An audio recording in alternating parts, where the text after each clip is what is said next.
Hey, what's up, everybody? How's everybody doing out there? Obviously, it's Wednesday evening, and you found In Touch with the Miller Boyz, your weekly talk show where we discuss all things impacting the African-American community of the city of Fresno and the larger vicinity. And actually, I should stop saying that, man, because we do more than just the metropolitan area, the area of Fresno. So where we talk about all things impacting black folks, no matter where they are. So anyway, we're back in the studio. That means you. As you can see, we're back in the studio after a little, 2 or 3 week hiatus. Every once in a while, we'll go back to doing Zoom stuff where we tape it and then we'll play it in the 8 o'clock hour. But today, you guys got us live and in person. So as I always do, I'm getting a little bit better about this, a little bit more concise. I want to encourage everybody out there under the sound of our voices to go and get your census done. 2020census.gov. A simple site to go to. It's easy to maneuver through. Takes you less than 5 minutes to get your census completed. Remember, the census is by address. It's not by person, it's by address. So you go in there, you type in the address in which you're living, and then you account for everybody that's in the household, whether they live there full-time or whether they live there part-time. There's a way for you to account everybody. The babies who've been here for 2 weeks and grandma that's been here for 110 years. Everybody in the household needs to be accounted. It's important that we do that so that we make sure that we get our financial, the appropriate financial slice of the pie when they go back in there and start divvying up money for social services, programs, roads, streets, schools, all of those types of measures out of the federal coffers. So again, go to 2020census.gov. Make sure you get your census completed. The other thing is, it is election season. And I just found this out, that there are some states that actually will start voting September the 7th, I think it is, whatever that, Labor Day. People are going to be getting their ballots in the mail, and they can go to their elections office in certain states the first Monday in September, which is Labor Day, and start their election cycle during that period of time. And so it's important that you know whether you can vote and where you're registered to vote. And so the universal site for doing that is vote.gov. And it doesn't matter what state you live in, you can go to that site, type in your information, and it will share with you and tell you exactly whether or not you are a registered voter. KP, that's the state site. That's for California folks. That other one is in general. They'll take you to any state and territory in all 50 plus whatever it is as far as the territories. So to go in there, you type in your information. It will tell you exactly where you're registered to vote. And then if that's the correct address, you're good. If it's not the correct address, then you have to go through follow your own state rules in order to get that updated. Here in the state of California is a site that KP just pulled up for us there. It is, what's the site, KP, when you were just at? I know it's at sos.ca.gov, and I want to say it's /register to vote or register. But if you go to sos.ca.gov, that takes you to the state of California's Secretary of State's site. And that's where you can check your registrations if you're in California, specifically for California. But we got to make sure we get that done. I don't know, next week, maybe 2 weeks from now, we'll go through the specific VCAs. You don't remember that term, huh? Voters' Choice Act, which is what is the laws, rules, and regulations that governs us here in California. So I'll go back through that specifically and spend some time on that later on. But right now, just make sure you check your registration at vote.gov, and that is applicable to all of our states, everybody who is registered in the United States. So that's my two service announcements. So, G. Douglas, how you feeling? I'm just tired, man. Just socially and emotionally drained. Yeah, I got you. Yeah, So is that where you want to start? Me being tired. Well, I mean, emotionally and social. Around Fresno, I don't have too much. I mean, locally, do your part to keep plugging away at the things that make no sense to you. That's all I could tell African Americans and black people that live here. Understand that you live in a world in Fresno that is not your own. I know how my brother feels about Fresno, and I know how my dad feels about Fresno. But this is a putrid place, and I'm gonna leave that right there. But more so, the NBA. How do you feel about the folks today making a statement to? I love it. To not participate in the BS that's going on. It's not just the NBA. So the NBA was the big one, but there's baseball game. NBA did it universally. So all of the playoff games today, I think it was 3 games or 4 games today, were postponed. But there's at least 2 baseball games that I know that got postponed. An MLS soccer game got postponed, and there was another WNBA game. WNBA. Okay, so those are and they showed up with T-shirts with 7 red dots on the back of it. Who did? WNBA? Mm-hmm. I didn't see that, but I know that in the listing that I saw, I know there was 4 different leagues that all postponed. So how do you feel about that? I felt great about it. And somebody equated this, and I don't remember this necessarily because I was a kid. We were real small, but the athletes in the '60s did the same thing in the '64 Olympics. When they were in Mexico City, so 63, 4, 5, 6, John Carlos and them, that's the last time that people are saying that there were athletes, in particular black athletes, who were taking a stand, protesting games, sitting out of games, using their voice and their platform to speak up about the injustices that were going on at that particular time. And so I love it. I absolutely love it. We don't count Colin Kaepernick in that? Colin Kaepernick was an individual. He was part of that also, and I'm not discrediting or discarding him, but he did that as an individual, and there was a small group of other individuals who joined with him.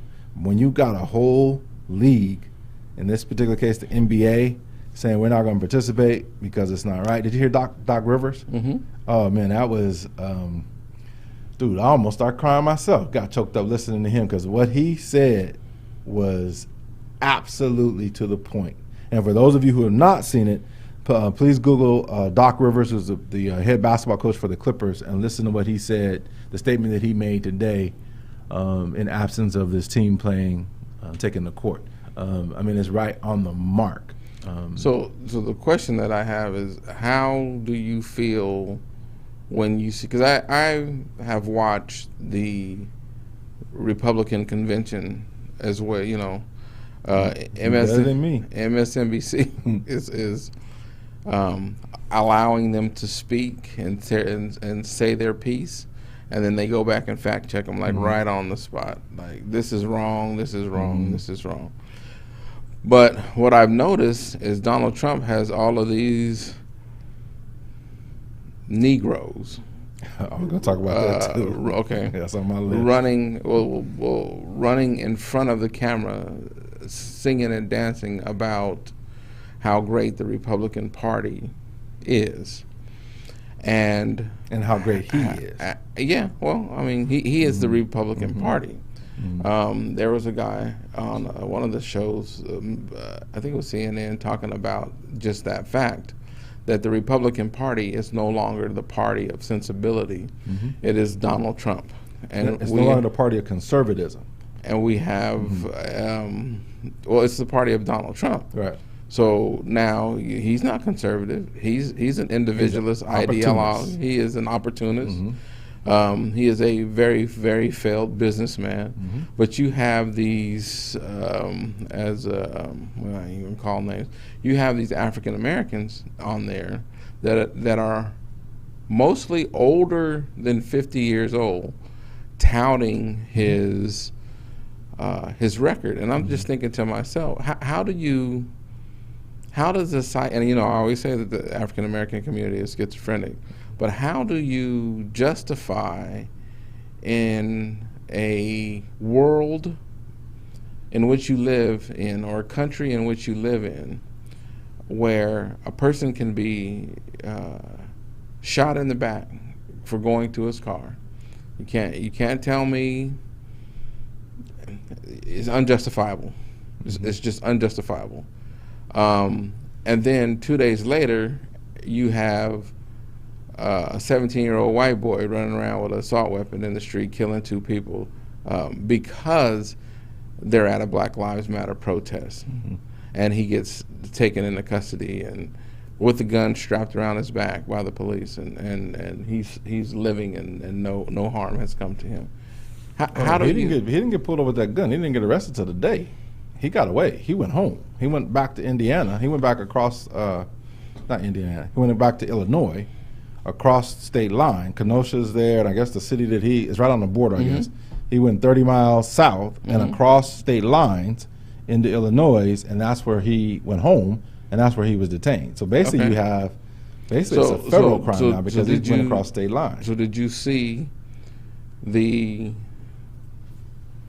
images of him walking right past the police officer? He walked up to one. Right. He got the. Okay. So how do we rationalize that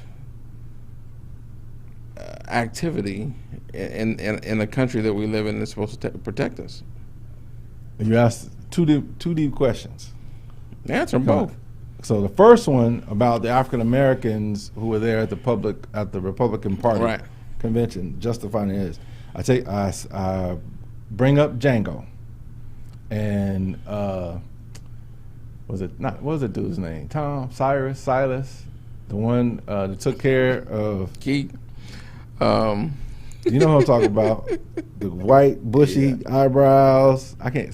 Samuel Jackson. Samuel Jackson's character, whatever the name was in Django. Steven. There you go, Steven. You ain't seen the memes today? I didn't even think about that, but it absolutely. No, I don't. So how did the Stevens of the 1840s, 1830s, 1820s were in bondage? How did they rationalize feeling as though they were part of the family? They were part of the inner circle. They were part of the big house. It's that same type of rationality that's going on with these Republicans, these black Republicans who are backing Donald Trump. Because there's also black Republicans such as Michael Steele, who used to be the head of the Republican National, not the convention, but the party, who he said Donald Trump is the worst president ever known to man. He's still a conservative. He's a staunch conservative, but he's African American, but he ain't part of the Kool-Aid drinking Trumpsters. Well, most black people are conservative. Would you agree or would you not disagree? Politically? I wouldn't agree politically. I'm talking about as a lifestyle. Oh yeah. But we got to clarify that though. When you say conservative, when you talking about Michael Steele, I'm talking about his political ideology. Same thing like with Colin Powell. He's a staunch conservative, Republican conservative. But he doesn't back Donald Trump. They got off that ship a long time ago. Those people let me push into this a little bit. So you don't think most African Americans are politically conservative? No. And you're saying that only as in namesake? In political ideologies and activities, no.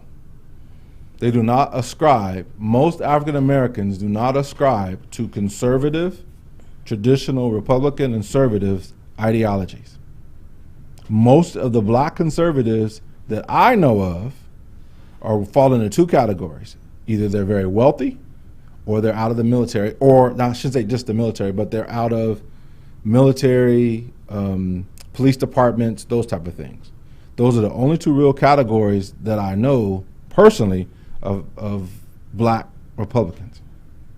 I don't know no dudes off the street that's like us, that ain't real wealthy, who grew up in Butler Park, one exception, but he's a military badge guy who ascribes to conservative ideologies.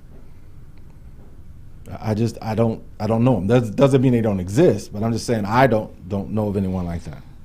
On a national scale, most of the Republicans, not Trumpers, but Republicans that I keep up with are conservative, and they're rich, wealthy. They're doing very well. So, because a conservative thought is about cutting taxes, getting government out of your lives. They don't think the government, the role of government is not to dictate lives. They'll tell you that. Those are conservative ideologies. Trumpsters, on the other hand, Trump was pro-life at one point in time. Trump was a Democrat at one point in time. Yeah, we're talking. Trump. I'm just saying he's an opportunist. Wherever it is. I'm talking about African Americans as conservatives. Trump is a whole different platypus. No, to answer your question, then no. I do not believe that most, at least from my examples, most of the black folks. I think that African American people are pushed into a situation where they are survivalists. Correct. And because the government has social constructs that are not available to most African Americans, like universal health care, universal Social Security. You don't put in the Social Security if you're not working. I didn't realize till recently. I'm not, when I retire as an educator, I can't draw Social Security. I never put in the Social Security. I don't know what all the rules are, but I just found that out a couple years ago. Because you paid into PERS or STIRS. PERS and STIRS, right. Yeah, as a person who worked for the city of Fresno, because they're a private entity, that's not an option either. So going back to work after the nightmare, which was the city of Fresno, I had to make sure that I have so many quarters to get my. But I, worked for Liquor Barn and for other places for a long enough time to where it pushed me much closer than I needed to be. But no, I think that if it were all even, that I think African Americans would be more conservative in their understandings, because most African Americans are not. You have to define conservative for me. Because I don't think we're using conservative in the same. I know we're not, but okay. I'm saying conservative as in the religious aspect of conservatism. They're not. What's the conservative viewpoint on religion? Now I always get these mixed up. But pro-life, most African Americans are against abortion. That would be a conservative thought, correct? Most African Americans believe in. So let me ask you this question. Let me reverse it, because this is a conversation I just had 2 or 3 days ago with a conservative. Tell me one person who is for abortion. In the right circumstances, I would be for abortion. Are you for abortion? Or are you for a woman's right to choose whether or not to have an abortion? Explain the difference. The difference is, on my liberal side, abortion and killing children and stuff, I'm not with that.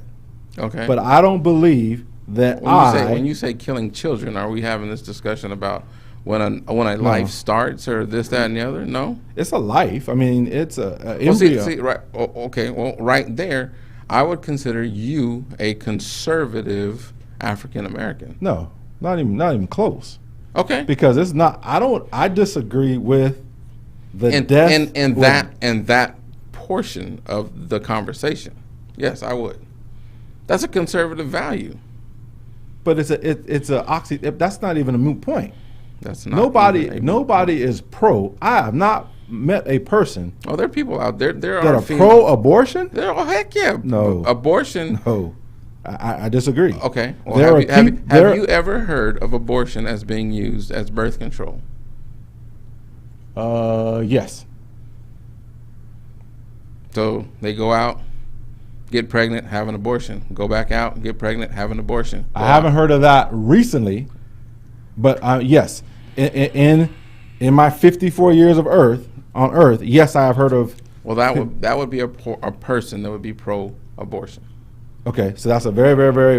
It doesn't. We're not gonna We're not going to talk about the minuscule. There's only 8% African Americans in Fresno, California. So anytime you talk about African Americans in Fresno, then it's a very minuscule. But even a smaller part of African American community is for abortion. Okay. Most African Americans or people who are liberals are not pro-abortion.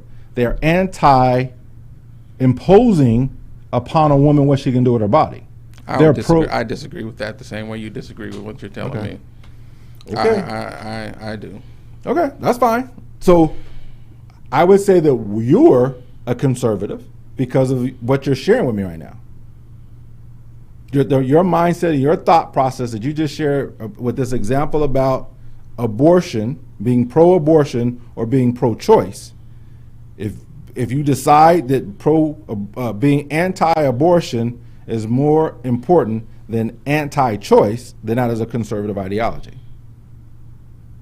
And like I said, I don't know of anybody that's pro-abortion. I know plenty of people, lots of people who are pro-choice. And that goes back to racism and white supremacy. Why do we, as a society, in our role, believe that we should dictate to a person what they can and cannot do? You just jumped over alligators, crocodiles, piranhas, and all kind of stuff to try and make a point, and put me on the other side of that bridge. I agree to a point that people should have the right in most circumstances to make their own decisions based on what it is.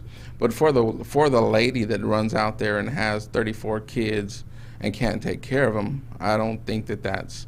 I think that there's something else that is going on there where she needs mental help. Could be. I think that there's something else out there to where her children might need to be taken away from her so that they can be raised. Could be. And a different thing. But I don't think that. So you think that a person. I don't think that someone should be able to do that. No, I don't. Do what? To have 34 kids and can't take care of them. I surely don't. That's not being responsible. So then who makes the decision as to whether or not that's responsible or not? Society would make that decision. And I think that's what the pushback is about. Is that the people don't believe, and even on the conservative side, they don't believe the government should be involved in forcing people to make decisions, except for when it comes to abortion. They believe that the government should prevent women from getting abortion. So for me, all that whole thing is an argument of convenience. Whatever side of the fence that you're on, you're going to form your argument to meet your convenience. That's all that everything is about. But that's what you're doing now. You're formulating your opinion and your argument for convenience so that you can win the argument. No, I'm pro-choice. Okay. There's consequences for all your choices. There's consequences for the things that you do. When you say pro-choice, you are in the league of people that believe that women should have the choice to have an abortion or not. Correct. They should choose whether or not they should have an abortion, whether or not they have the baby, whether or not they give that baby up for adoption. Yes, they need to have. Yes, I believe a woman should have the choice to be able to do that. That should not be dictated upon her, with some exceptions. Okay. There are some exceptions. You have people who rape and incest. You have people who don't have the mental capacities to be able to handle those types of responsibilities, those type of things. Yeah, those are the minuscule components. I see people all the time talk, so conservatives, the conservative argument will tell you shouldn't have abortions, you shouldn't have abortions, you shouldn't have abortions. But as soon as your ass turn 18, you should go fight in a war outside of the country representing the United States of America. How are you pro-life at inception or close to inception, but you're not pro-life when a kid turns and becomes responsible age of 18, 19? Do you think that every person that turns when they turn 18, that they should go into the military and for service for a minimum of two-year period or 3-year period? No, not the military. But I do believe it would be in the United States of America's best interest if kids, when they turned 18, they had to give 2 years or 18 years of service back to society, whether it be Peace Corps, whether it be something like the Conservation Corps, those type of things. I think that would be a great maneuver or a great position for the United States of America to be in. Not all military. It doesn't have to be all military. They can go and volunteer to be work on Capitol Hill for 18 months, work at Sacramento in the state government. There's all types of ways that I think our students, our young people, could benefit from those types of experiences, as well as America as a whole and society could benefit from those kids being involved in that. We got a shortage of teachers. So think about this, and I'm jumping down to one of the things. We have now, for the first time in the last 80 years, there are more people, more Americans under the age of 40 than over. So where are the next group of political leaders, the next group of principals, the next group of superintendents, the next group of police chiefs, the next group of correctional officers, and all the people who lead all those type of things? Where are they going to get trained from? At some point in time here, in the next 20 years or so, it's going to be babies training babies. It's going to be 40-year-olds training 40-year-olds, 40-year-olds training 30. So we better get ready for that. And I just think that being able to provide service of some sort back to society, I think, is a good thing. Well, I think that every person that turns 18 should go to the military for 2 years. You can give a service and garner that understanding. It doesn't have to be wartime. It doesn't have to be, I mean, they can do exactly what you're talking about. If everybody was joining the military at 18, you would have surplus pockets to have infrastructure rebuild. You would have surplus pockets to tell people that this is where they need to go, or this is over here is where they need to go. And I do believe that. Do I think it'll ever happen here in the United States of America? No. But back to your 40-year-olds teaching 40-year-olds, 77-year-olds and 70. How old is Donald Trump? 74-year-olds. They're not going to get out of the way. They're going to die. Well, that goes back to what I've been saying to everybody about the next 12 years. You know, Biden's going to be the president for the next 4 years, and Kamala Harris is going to be the president for the next 8 years. That's 12 years. Your population that is 40 will now be sitting where we are at 52, 53, 54, 55 years old. That older population will be gone. And who are you saying are going to be the leaders? It's going to be us. Because it's going to skip right over us. I believe it's going to skip right over our generation, because I don't know what the exact figures are, but there is way more of that 30-40 group than there are of us in the 50-60 group. Way more.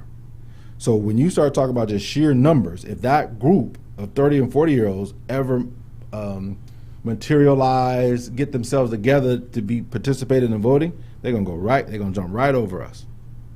Our generation, we will not hold substantial number of positions in politics if that 30 to 40-year-old group gets their act together. So what you're saying is that 30 to 40-year-old group are going to sit there and have to relearn the mistakes of the past because the older generation refuses to teach them, and the 70s, 60s, 70s down, and they're not going to listen to our generation.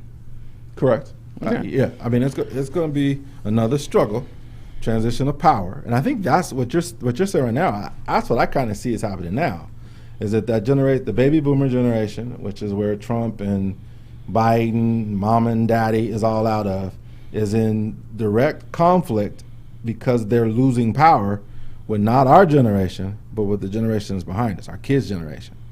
That's where I see the loggerhead and the conflict coming on, and it has to do with sheer numbers. The X's and Y's, our generation, for whatever reason, they wasn't Baby boomers wasn't having babies like they're the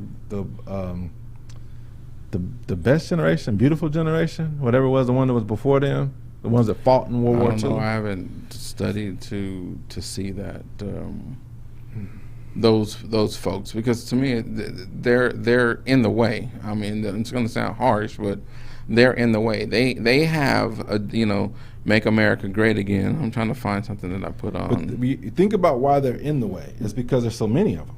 No, they're in the way because they want to go sit their asses down and get out of the way. Everybody wants to run what they want to run.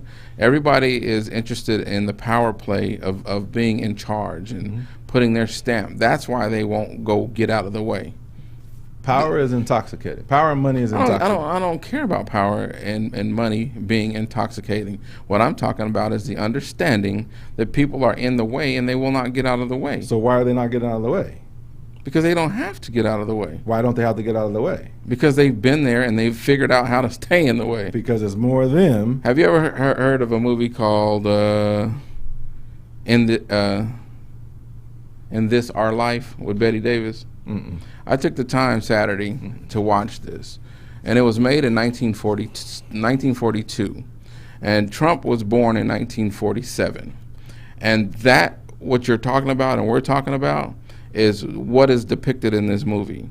The mindset that this old rich man and his niece, Betty Davis, was trying to get at his money, so she's going to have drinks with her uncle, and remember the movie was made in 42, do whatever it needs to do to win his confidence so that he could pay for her lifestyle. So they're a rich family. She goes out, she gets in a car accident, kills a little girl because she's drinking at a bar and doing all these kind of things. And what do you think she does? Blames it on the black butler. This has been going on since 1942, not because there's a difference of opinion or anything. This is the mindset that has been ingrained in this population, this older population. And they're just as greedy and want to keep things the way they were when they were young. That's what Make America Great Again. What do you mean? Get your ass out the way and sit down again. That's what needs to happen. And allow the young people to come in. There's going to be some mistakes that are being made. But people like to be comfortable. That's what I think people like, and so these older people they're not gonna move. Like I say, Kamala Harris, if when Biden wins, she'll be the president for the next 8 years after that. She's gonna be in her 60s then? She'll be yeah. So who will be the next president after that? Somebody out of the AOC group. And then there'll be the young lady out of New York. I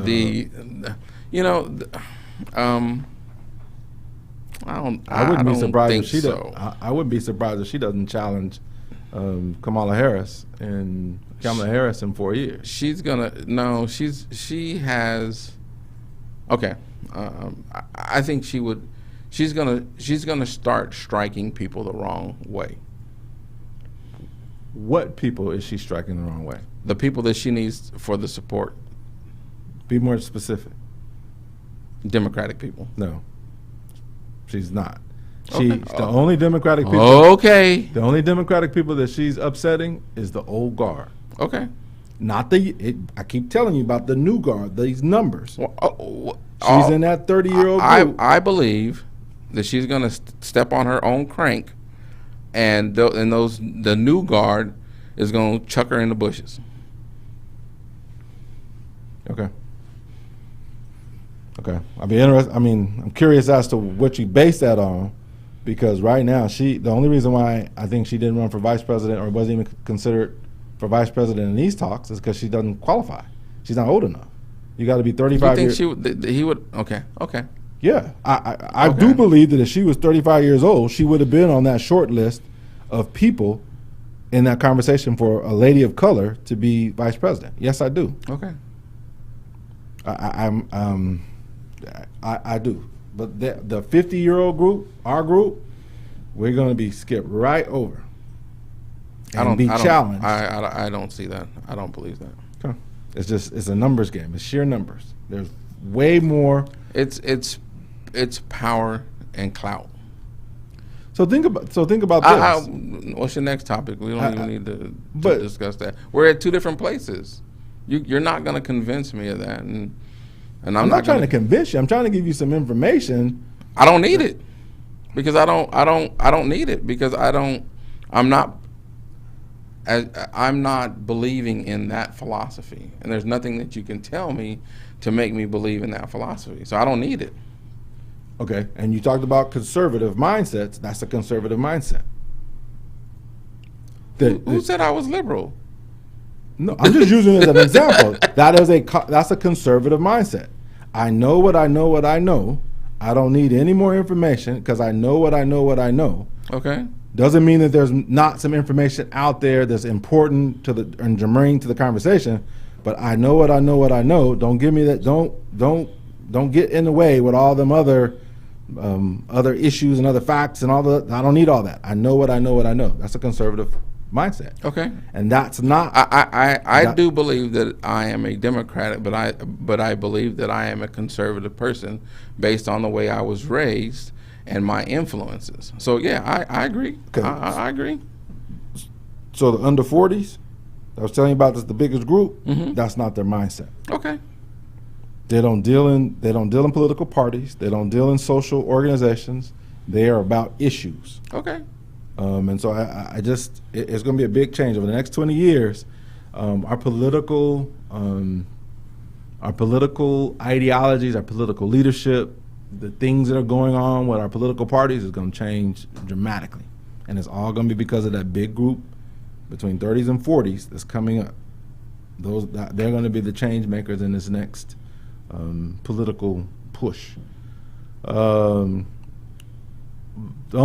talked about most of the stuff on here that I want to talk about. A little bit more about the Jacob Blake situation. I finally saw that tape today, and you kind of spoke on it earlier, that it was indefensible, the actions of the police officers. And I wanted to bring that up because of some of the conversations that I've had, social media conversations with some of my conservative friends. It goes back to that same ideology that if he just would have complied, this wouldn't have happened. And I'm like, Castile, the dude in Minnesota, he complied, got shot. That's a cop-out. If he just complies, it's a cop-out. Well, I agree. I agree, but that is some of my conservative-minded friends, our conservative-minded friends on here, that's their response. And so I got, I had an exchange yesterday, dude. I said, look, dude, I love you dearly, but we got to cut this out. We can't have these conversations no more because this doesn't make any sense to me. Every time I tell you about a negative incident that impacts black people, you want to push back with Chicago. They're killing each other in Chicago. Exactly. How come black people, if Black Lives Matter, how come they're killing each other in Chicago? So the last one, have you seen the meme? It's a cartoon meme, and it says, we said Black Lives Matter. We never said only Black Lives Matter. I don't remember what the third and fourth lines are in it. That's the meme that we went back and forth on. And he's talking about using bad examples for this and that. What do you mean bad examples? I don't get it. I heard a lady this evening on radio talking about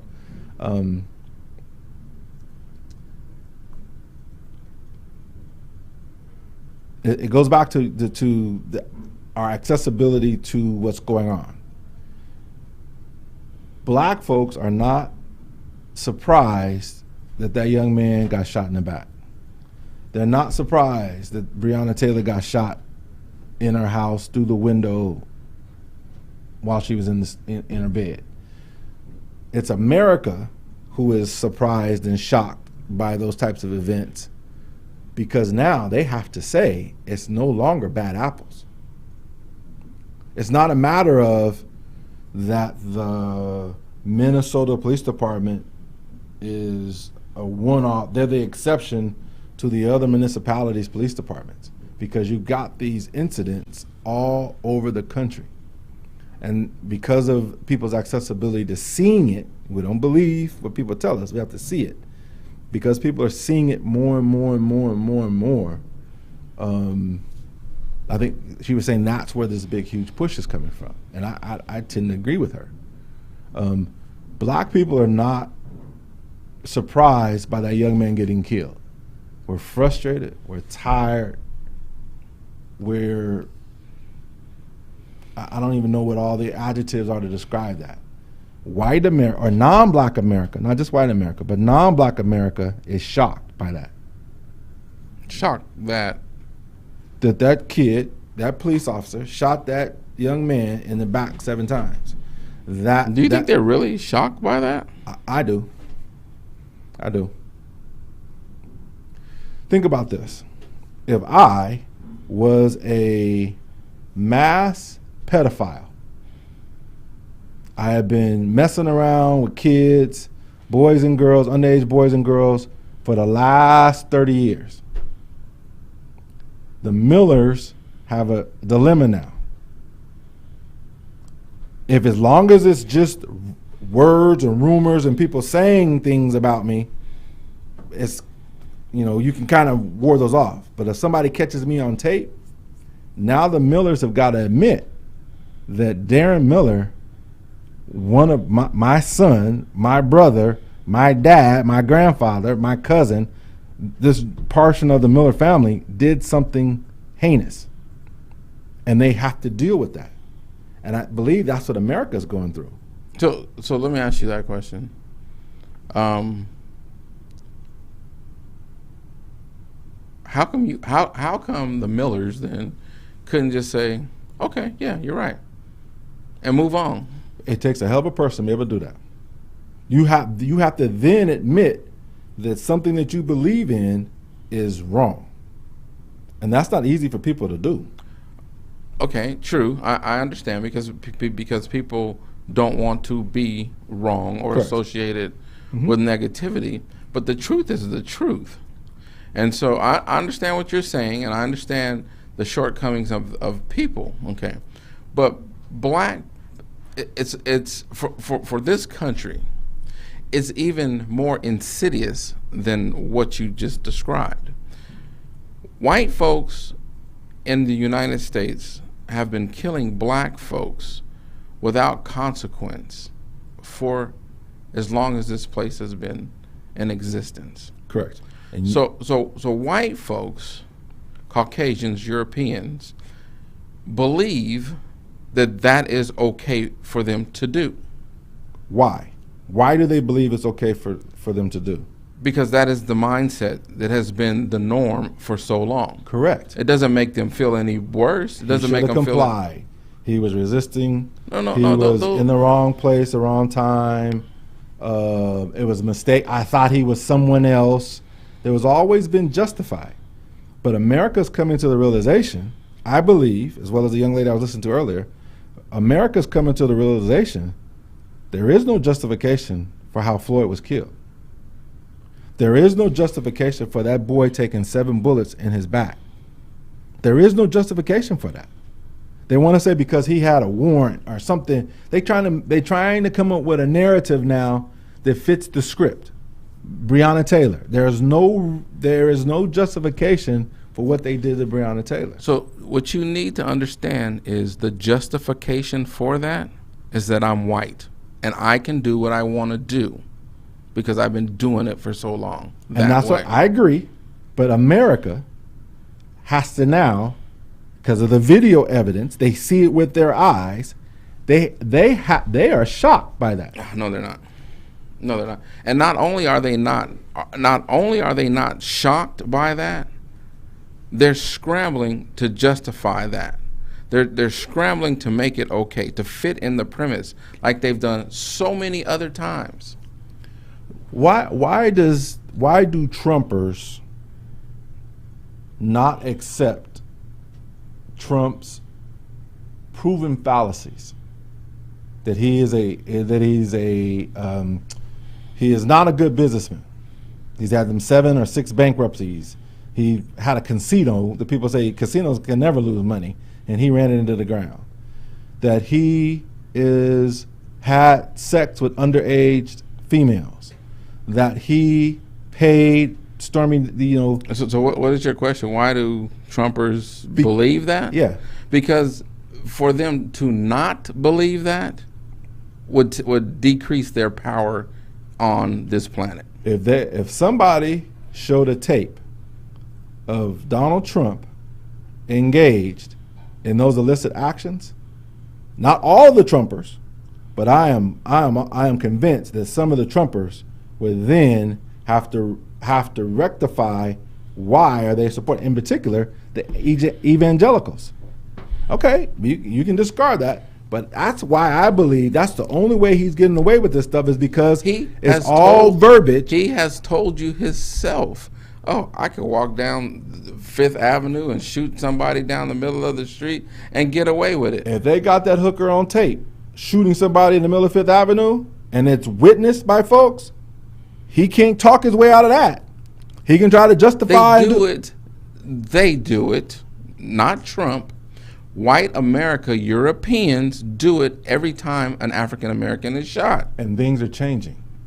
Hence, the actions that's going on in Kenosha, whatever that town is.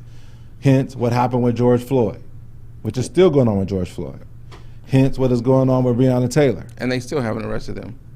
Okay, but I'm just... You have people running around here saying that George Zimmerman was right for killing Trayvon Martin. He was legal. You have... He was legal. That's why he got off, unfortunately. He wasn't right. He wasn't correct. So you've heard people say, no, he wasn't right by doing that, but it was justified because it was legal. That's why his ass is not in jail. The question is, are you hearing people say that, or are you hearing people say, no, he was right. He was right. He had a right to kill him. Okay.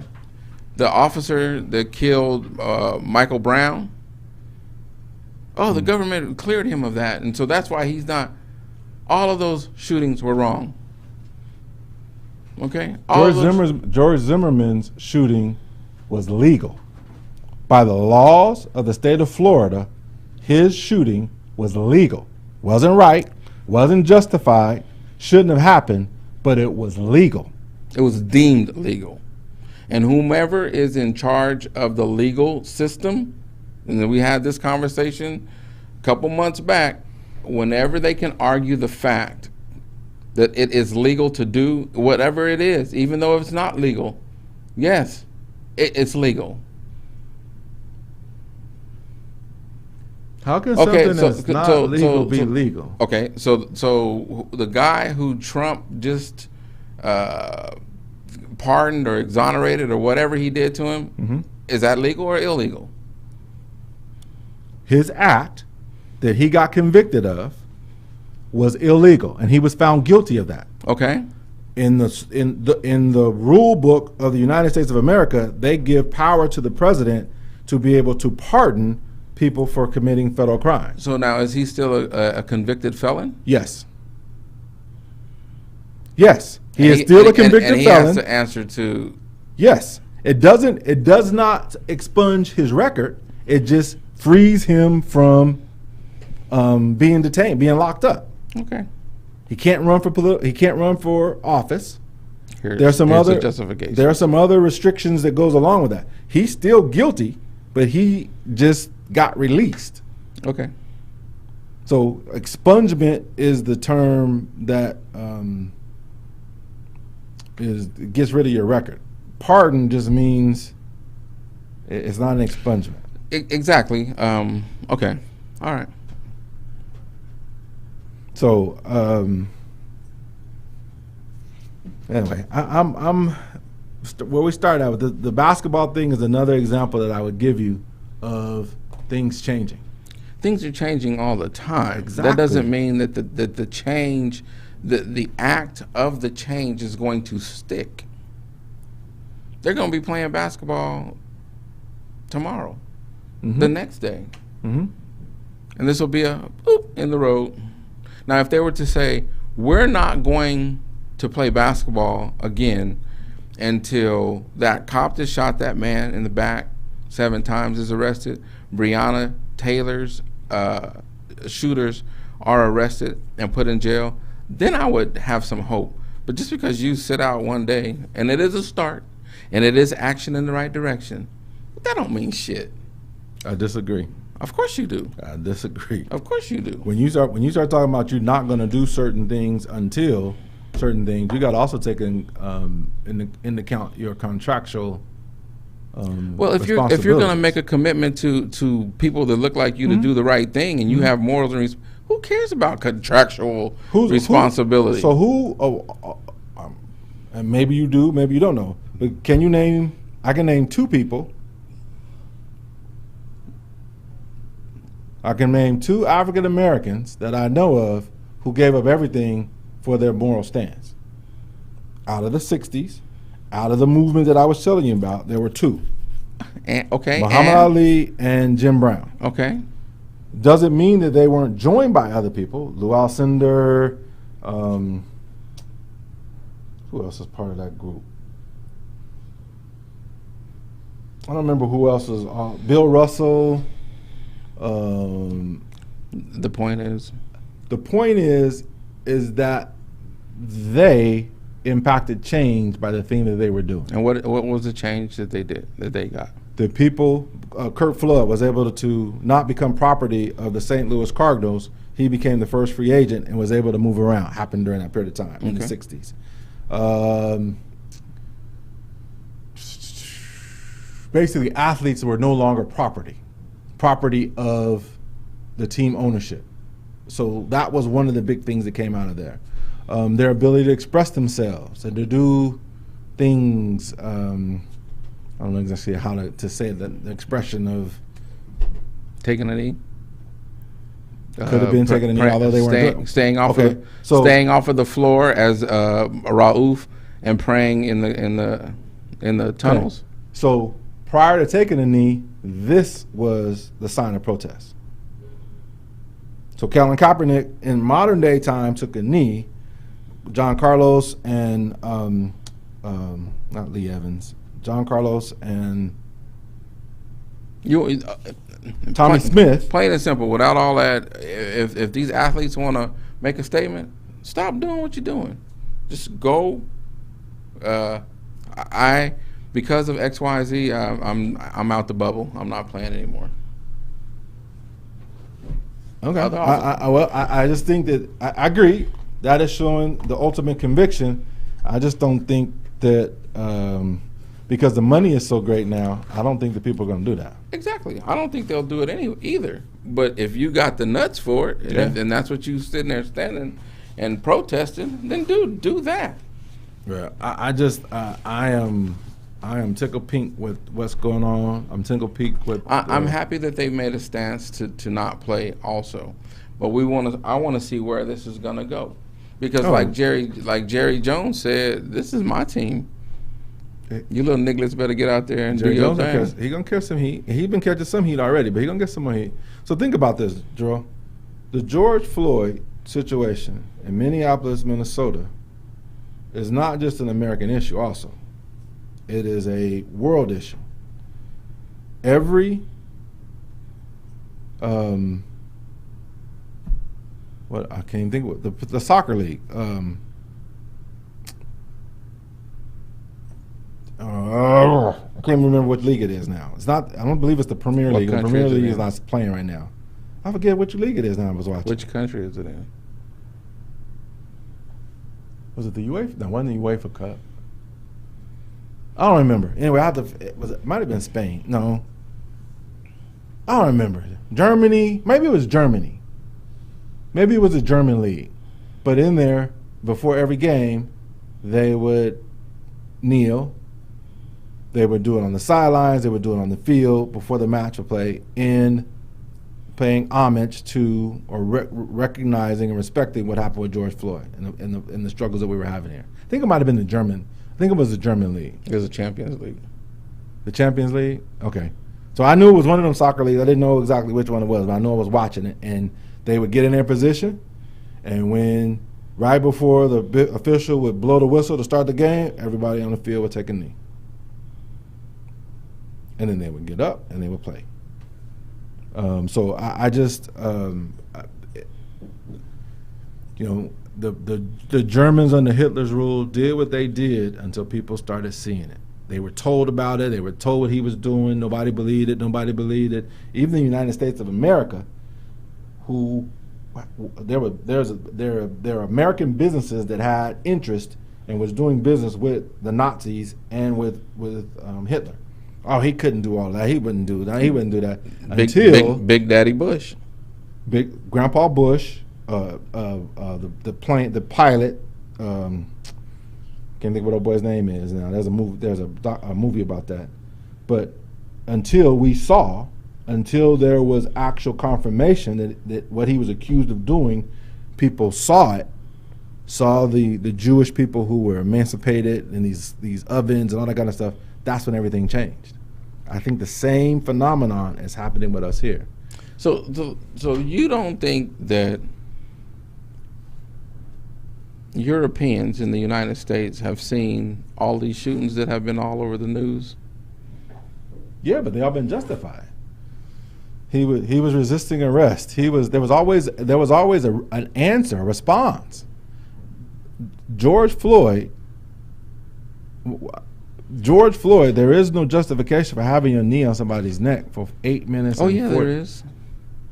The latest is that he was high on methamphetamine. Okay, they're reaching.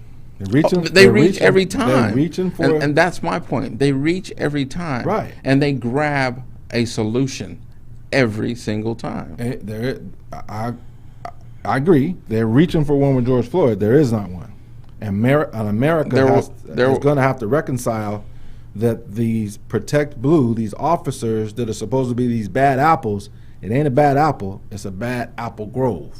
It's a bad system and a structure. Let me ask you a question. Do you think there's a such thing as a good officer?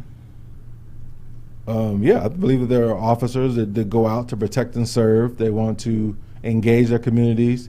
They want to treat bad guys as bad guys, and they want to treat good guys as good guys. Yes, I do believe that there's officers that are in that situation. Okay. And I think there's more of them than there are officers who want to treat everybody, all black people as bad actors, all people that live in the ghetto, all impoverished people as bad actors. There's more of my definition of good cops than there are of bad cops. But there is a significant number of bad cops that, unfortunately, their actions outweighs the good that's being done by their counterparts. So anyway, we're up against it. Again, please make sure that you go to 2020census.gov, get your census information completed. Make sure you go to vote.gov to be able, this is anywhere in the country, to check your voter registration status. Please make sure that you're registered to vote, and make sure you vote in October. Don't wait till November 3rd on Election Day. Make sure you make a plan, have a plan of action, so when you get your ballot, you can get it out of your hands in October. And I'll have more information about that here in the next couple of weeks. And if you're able to have a registered weapon, you need to go and buy your registered weapon, learn how to use said weapon, and dig a hole in the ground in the front yard, maybe in the backyard. All right. KP. Yes, oh, man, he looked like a bandit in there. Check you out. Anyway, until next week, we'll see you guys next Wednesday in the 8 o'clock hour. Again, you've been watching In Touch with the Miller Boyz, your weekly talk show where we talk about all things impacting the black people that look just like me and him. Until next week, see you guys. I'm white this week. Peace.